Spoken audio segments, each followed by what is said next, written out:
Je m'appelle Alexandre Lillo, je suis professeur en droit au département des sciences juridiques de l'UQAM.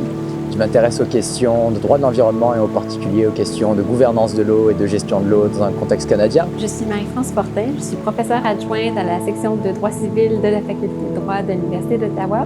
Je suis aussi la chercheure principale du Forum de l'Université d'Ottawa sur le droit et la gouvernance de l'eau. Avec Alexandre Lillo, j'ai donc rédigé cet article qui porte sur l'Agence canadienne de l'eau dans la Revue générale de droit. C'est le volume 51, premier numéro donc de la Revue générale de droit. Un des déclencheurs de l'article, ça a vraiment été les annonces et les publications qui ont été faites par le gouvernement fédéral lorsqu'ils ont proposé de créer une agence canadienne de l'eau. Et on s'est basé sur la documentation qui a été publiée, notamment un document qui s'appelle le document de discussion, paru en décembre 2020, dans lequel il y avait des lignes directrices de réflexion assez générales sur ce que pourrait être cette agence canadienne de l'eau. On s'est proposé, sur le fondement de cette orientation, de regarder le contexte de l'eau au Canada, que ce soit par rapport aux problématiques de l'eau, mais également aux enjeux juridiques, le contexte plutôt juridique, et d'explorer les formes que pourrait prendre cette agence canadienne de l'eau en se fondant encore une fois sur les informations publiées par le gouvernement fédéral. On trouvait que c'était le moment idéal de dresser le portrait de la gouvernance de l'eau déjà établi au Canada. Alors, dans une première partie, c'est ce qu'on essaie de faire, jeter les jalons, en fait, de ce qui a déjà été fait, des modes de gouvernance de l'eau au Canada, les ententes, par exemple, bilatérales et multilatérales qui sont déjà en force. Et on voulait aussi, dans un deuxième temps, utiliser le document qui avait été produit par le gouvernement fédéral à la fin de l'année 2020 pour étayer un peu plus nos hypothèses de formation, finalement, de l'Agence canadienne de l'eau. Quelle structure juridique cette agence-là va prendre?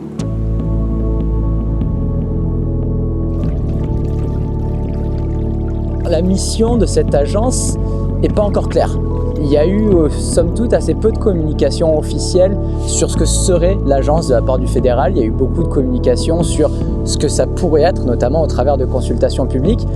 Alors on se pose un peu la question. Le cadre juridique qui existe au jour d'aujourd'hui au niveau fédéral, il est assez simple. Quand on parle vraiment de gouvernance de l'eau, c'est la loi sur les ressources en eau du Canada.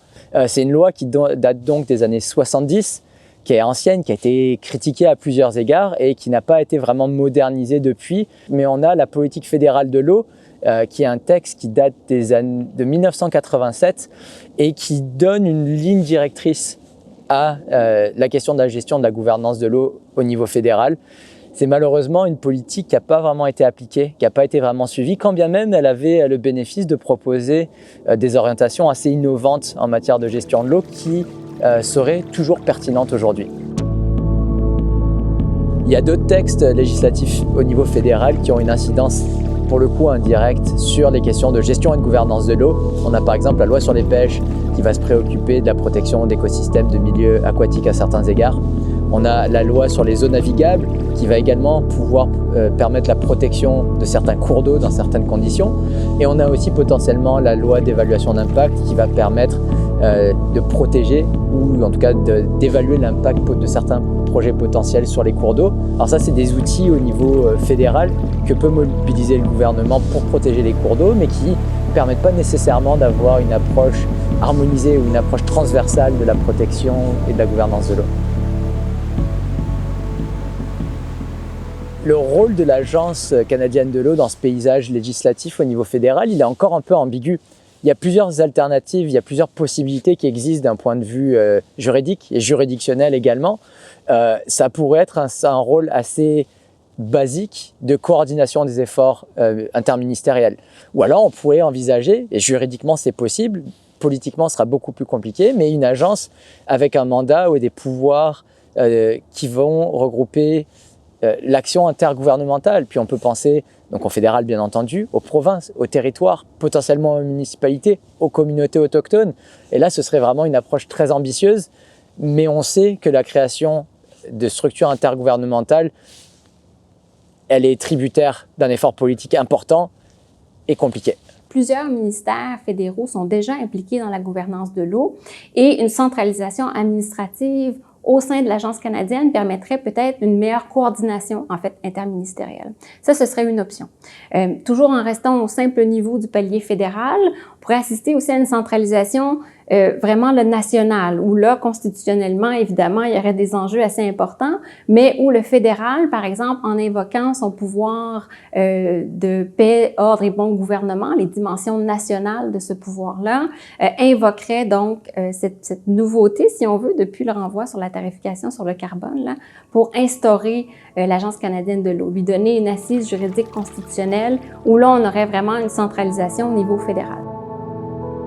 Il est tout à fait possible qu'on y aille plutôt avec une approche qui est beaucoup plus coopérative. Donc, on ne serait plus au simple palier fédéral, on irait plutôt chercher une coopération avec les autres paliers gouvernementaux. Évidemment, les provinces, mais on pourrait être beaucoup plus large, en fait, et créatif et aller chercher plusieurs autres acteurs qui sont impliqués, donc des acteurs locaux, des acteurs municipaux, évidemment les structures de gouvernance autochtones, où là, on aurait un effort, soit par le biais de différentes ententes multilatérales, soit carrément par le biais de lois. Donc, une loi fédérale et des lois correspondantes provinciales qui viendraient donc créer cette agence canadienne où là, vraiment, tous agiraient de façon beaucoup plus harmonieuse dans la gouvernance de l'eau.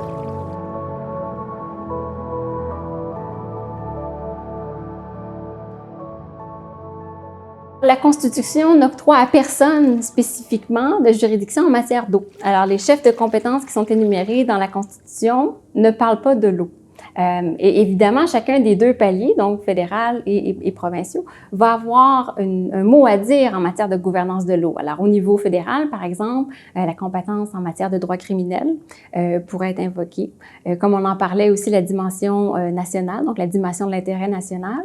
Mais on pourrait aussi penser à la compétence qu'ont les provinces aussi en matière de gouvernance de l'eau. Alors, les provinces, par exemple, sont propriétaires du domaine public au sein de leur territoire. Elles possèdent des lits, des rivières et des lacs. Sont aussi tout à fait maîtres de créer des municipalités, ce qu'elles ont fait, et de leur déléguer des pouvoirs importants en matière d'eau potable. Donc, par exemple, la distribution de l'eau potable, mais aussi les règlements de zonage pour prévoir, par exemple, des plaines inondables, etc. Alors, les deux paliers constitutionnellement sont pourvus là, de pouvoirs en matière de législation pour la gouvernance de l'eau. Si le gouvernement fédéral choisissait l'option d'une centralisation, disons, unilatérale de sa part, avec vraiment là, ce que j'ai appelé dans l'article un putsch constitutionnel, en utilisant son pouvoir en matière de paix, ordre et bon gouvernement sur la base de la dimension nationale. Le souci, c'est que même dans le renvoi sur la tarification sur le carbone, la Cour suprême, oui, donc, effectue un développement jurisprudentiel, mais identifie quand même une portée restreinte, c'est-à-dire que le moyen qui est utilisé ou qui est en cause dans le régime législatif qui est établi est vraiment central à l'objectif qu'on essaie d'atteindre. Et dans le renvoi sur le carbone, c'était par exemple le seuil minimal au niveau de l'émission des gaz à effet de serre. Est-ce qu'on pourrait reproduire cette unicité-là dans la gouvernance de l'eau? Je pense que là, il y a des problèmes qui seraient assez manifestes et évidents. Si par contre, on choisissait le mode beaucoup plus coopératif avec les provinces, tant et aussi longtemps qu'on suit, je pense, les enseignements de la Cour suprême et particulièrement les jugements qu'elle a rendus concernant la création d'une Commission canadienne des valeurs mobilières. Je pense donc que si on suit cette voie-là d'un fédéralisme qui est véritablement coopératif, là, il y a peut-être des portes qui seront un peu plus ouvertes là, pour s'assurer d'une gouvernance qui soit efficace à la lumière surtout de la crise climatique qui nous afflige.